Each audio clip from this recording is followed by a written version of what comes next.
सुमध्यांतर बच्चों, आज आपकी जो कविता है वह आपके द्वितीय सत्र के अंतर्गत आती है। यानी जो अब से पहले आपने अपना पाठ्यक्रम पूरा किया है उसमें जो आधुनिक काल की जो कविताएं सारी प्रथम सत्र की परीक्षा में आएंगी और द्वितीय सत्र की जो परीक्षाएं हैं उसमें सबसे पहली कविता आपके पाठ्यक्रम में गोस्वामी तुलसीदास जी की भरत राम का प्रेम यह कविता है। और यह कविता जो ली गई है वो विश्व प्रसिद्ध उनके ग्रंथ श्री रामचरितमानस से ली गई है। तो भरत राम का प्रेम जो कविता है वो एक छंदबद्ध रचना है, यानी इसमें छंद का निर्वाह हुआ है। अब से पहले जो कविताएं आपने पढ़ी थी उसमें किसी में भी छंद का जिक्र हमने नहीं किया क्योंकि छंदबद्ध वो रचनाएं नहीं थी। अब सबसे पहले ये सवाल उठता है कि छंद क्या होता है। तो बच्चों, छंद जो होता है वो किसी कविता को लिखने का एक शास्त्रीय प्रारूप होता है। शास्त्रीय प्रारूप में आपने बहुत सारे प्रारूप सुने होंगे, कवित्त सुना होगा, सवैया सुना होगा और आपने दोहा और चौपाई, सोरठा इत्यादि के बारे में सुन रखा है। तो हम छंदों का जो वर्गीकरण करते हैं सर्वप्रथम वो दो रूपों में करते हैं कि छंद या तो वर्णों की गिनती के आधार पर होगा जिसको हम वर्णिक छंद कहते हैं, या फिर मात्राओं की गिनती पर आधारित होगा जिसको हम मात्रिक छंद कहते हैं। तो आपके पाठ्यक्रम में क्योंकि वर्णिक छंद नहीं है यहाँ, तो हम केवल मात्रिक छंद की बात करेंगे इस अध्याय के लिए।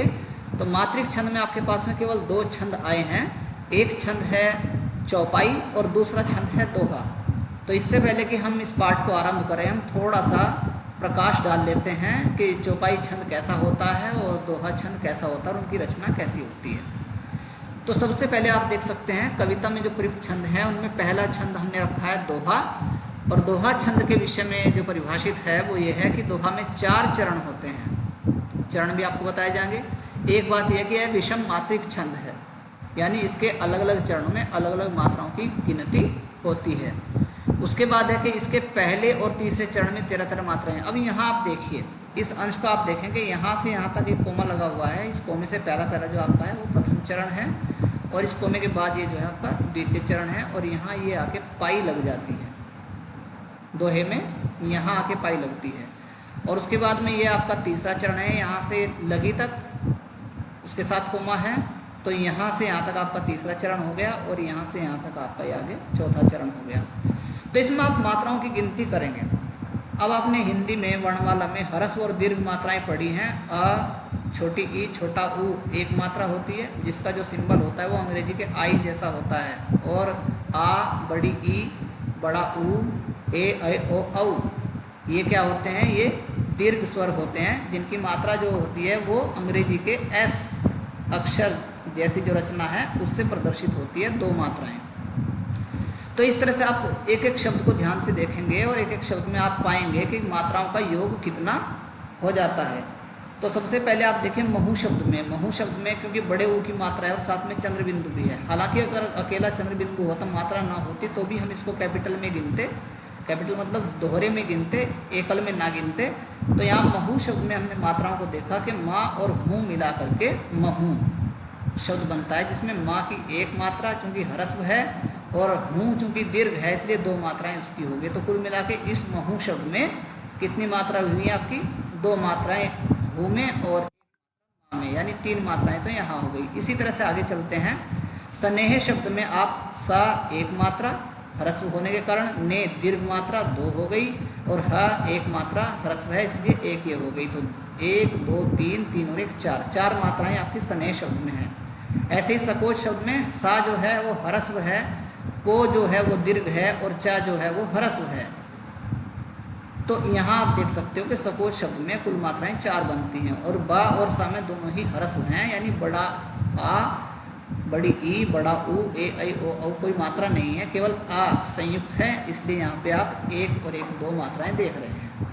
तो इस तरह से जब हम इन मात्राओं का योग करते हैं पहले चरण की, तो मात्राओं का योग हो जाता है 1 2 3 4 5 6 7 8 9 10 11 12 और 13, यानी पहले चरण में 13 मात्राएं आपकी हो जाती हैं। दूसरे चरण में भी आप देखेंगे सा ह्रस्व, ना ह्रस्व, मा के साथ छोटे ऊ की मात्रा इसलिए ये भी ह्रस्व और खा ये भी ह्रस्व। तो 4 ह्रस्व आ गए तो 4 छोटी मात्राएं। कही में आ गया आपका 1 ह्रस्व और 1 दीर्घ, तो इसलिए मात्राएं होंगी कितनी? 3 मात्राएं, ना में एक ह्रस्व है इसलिए 1 मात्रा, और बा के साथ दीर्घ लगा हुआ है मात्रा इसलिए 2 मात्राएं, और ना के साथ 1 मात्रा है। तो इस तरह से आप देख सकते हो कि बैन शब्द में कितने होंगे, 2 और 1 3 मात्राएं होंगी। तो मात्राओं का योग करेंगे दूसरे चरण के लिए 1 2 3 4 5 6 7 8 9 10 11 मात्राएं। तो इस तरह से छंद परिभाषित हो जाता है कि दोहे के पहले और दूसरे चरण में क्रमशः 13 मात्राएं और 11 मात्राएं होती हैं। क्योंकि बच्चों इस बार का जो आपका एग्ज़ाम होगा, परीक्षा जो होगी आपकी, वो पूरी तरह से ऑब्जेक्टिव होगी, वस्तुनिष्ठ होगी। तो उसमें छंद पे आधारित क्वेश्चन भी पूछे जा सकते हैं। जैसे पूछा जा सकता है आपसे कि बताइए कि दोहे के पहले चरण में कितनी मात्राएं हो सकती हैं। तो वहाँ पर आपको 4 विकल्प दिए होंगे कि 12 मात्राएं, 13 मात्राएं, 14 मात्राएं, 15 मात्राएं। तो सही विकल्प आपका होना चाहिए वहाँ पर 13 मात्राएँ। दूसरे चरण में भी ऐसे पूछ सकते हैं। तो जैसे पहले और दूसरे में, वैसे ही तीसरे और चौथे में भी आप इसको समझ सकते हैं। उसके बाद अगले छंद पे हम आते हैं। अगला छंद है हमारा चौपाई छंद। तो चौपाई छंद भी क्या है, 4 चरण होते हैं उसमें भी। दोहे में भी यही समानता थी, चौपाई में भी, और यही चीज़ है कि 4 चरण होते हैं। लेकिन फ़र्क यहाँ आ जाता है कि दोहा जो था वो एक विषम मात्रिक छंद था, यानी एक चरण में एक समान मात्राएं हर चरण में नहीं होती, जबकि चौपाई में हर चरण में समान संख्या में मात्रा होती हैं। 16-16 मात्राएं होती हैं प्रत्येक चरण में, 4 चरण और 16-16 मात्राएं। अब यहाँ रचना देखिए, आपका एक चरण यहाँ से यहाँ तक पूरा हो गया। उसके बाद में एक पाई लग गई, 1 पाई, और दूसरी पाई ये 2 पाई, तीसरी पाई यहाँ 3 पाई, और चौथी पाई यहाँ 4 पाई। इसलिए पूरी क्या बनती है, चौपाई बनती है। दोहे में ये आप देख रहे थे कि यहाँ ये पाई नहीं होती दोहे में। दोहे में इस जगह कोमा हो सकता है, खाली एक स्पेस हो सकता है, एक जगह छुटी हुई हो सकती है, लेकिन यहाँ पाई नहीं होगी। इसलिए दोहे में केवल 2 ही जगह पाई लगती हैं और चौपाई में 4 जगह पाई लगती हैं। तो नामकरण का आधार आप समझ लेंगे इसमें। अब मात्राओं में फिर आप गिनती करेंगे। माँ के साथ में दीर्घ है 2 मात्राएं, जा के साथ में दीर्घ है तो इसका मतलब 2 मात्राएं, ना के साथ में ह्रस्व है 1 मात्रा, और ऊ के साथ में चंद्र बिंदु भी दिया गया, तो यहाँ आप इसको 2 मात्राओं के रूप में गिन सकते हैं। न के साथ में 1 मात्रा, जा के साथ में 1 मात्रा, ना के साथ में दीर्घ है इसलिए 2 मात्राएं, और था के साथ में 1 मात्रा। और स्वभाव शब्द में भी आप देख रहे हैं, स्वभाव में सा के साथ छोटे ऊ की मात्रा इसलिए ह्रस्व है, भा दीर्घ है, और ऊ ह्रस्व है। तो हम मात्राओं का योग करेंगे, 2 और 2 4, 5 और 2 7, 8 9 और 2 11, 12 13 और 2 15 और 1 16। तो इस तरह से इस चरण में पहले में 16 मात्राएं। दूसरे में भी आप देख सकते हो, अपराधियों शब्द में केवल रा जो है वो दीर्घ है, बाकी अ और बा और धी और हूँ ये क्या है, लघु हैं, ह्रस्व हैं। इसलिए मात्रा केवल रा की 2 गिनी जाएंगी और बाकी की 1-1 गिनी जाएंगी। तो कुल मात्रा इस शब्द में कितनी बनती है आपकी, 2 2 4 2 6 मात्राओं का ये शब्द है। पर में आप देख रहे हो कोई मात्रा नहीं, इसका मतलब असंयुक्त होगा यहाँ पे। तो यहाँ पे आपकी 2 मात्राएँ हो गई।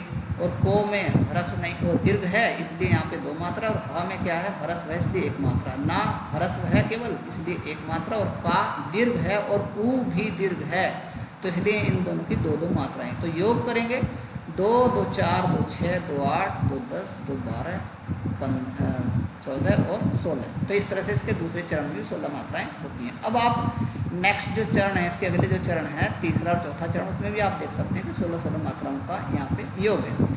तो इस तरीके से हम कह सकते हैं कि चौपाई एक ऐसा छंद होता है जिसमें 4 चरण होते हैं, मात्राएं हर चरण में बराबर हैं, इसलिए यह सममात्रिक छंद है। और इसके प्रत्येक चरण में जो बराबर मात्राएं हैं उनकी संख्या 16-16 मात्राएं होती हैं। दोहा भी क्या है, एक 4 चरण वाला छंद होता है, लेकिन सममात्रिक ना होकर के विषम मात्रिक छंद है, क्योंकि इसमें मात्राओं की गिनती चरण में जाके कम या ज़्यादा होती है। पहले और तीसरे यानी विषम चरणों में जो मात्राओं की संख्या है वो 13-13 मात्राएं होती हैं, और दूसरे और चौथे यानी सम चरणों में जो संख्या है वो 11-11 मात्राएं होती हैं। तो इस तरीके से छंद पे आधारित आपको प्रश्न आपके ऑब्जेक्टिव प्रश्नों में या वस्तुनिष्ठ प्रश्नों में मिल सकते हैं। तो छंद परिचय आप अच्छी तरह समझ ले, ये आपके पाठ्यक्रम में सम्मिलित है। तो आज के इस वीडियो में बच्चों इतना ही। धन्यवाद।